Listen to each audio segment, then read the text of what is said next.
बरीच मंडळींचे फोन येऊ राहिले, बियाणं कधी चालू होईल, बियाणं कधी चालू होईल. अजून तरी 1 महिना लागेल. काय बोलता? हे काय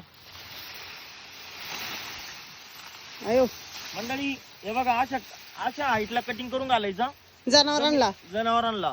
जमिनीवरती 4 कांड्या कडक झाल्या का लगेच कटिंगला चालू करायचं, म्हणजे आवडीनं खात्या.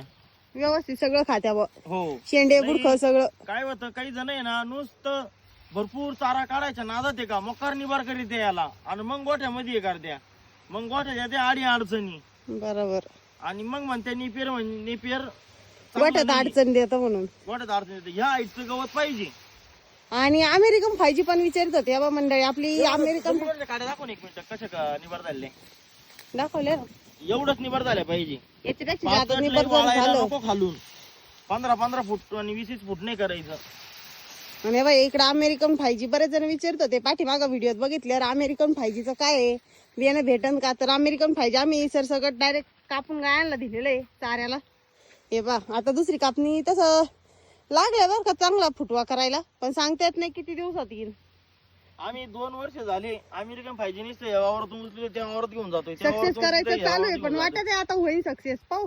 कारण आमच्या एक तर उन्हाळ्यात पाणी राहत नाही, कारण वावराचा दोष आहे काय ते कळत नाही. बाकी भरपूर जनता म्हणती अमेरिकन फायजी चाऱ्यासाठी 1 नंबर आहे, पण आम्हाला अजून असा अनुभव आला नाही. कारण आम्ही नुसतं या वावरातून त्या वावरात आणि त्या वावरातून ह्या वावरात एवढाच विषय चालू आहे आमच्या बरोबर. वाटत आहे मला आता लवकरच सक्सेस होईल म्हणून. 100 डोळे आणायला भला 25,000 रुपये खर्च केलता.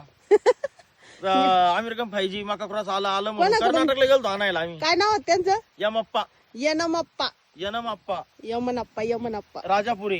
यमनप्पा राजापुरे यांच्याकडून जाऊन आणलं होतं.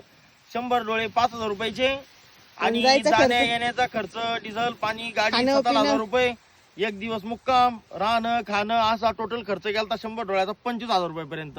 आणि आपले अजून 500 रुपये सुद्धा वसूल झाले नाही फायजी मधून.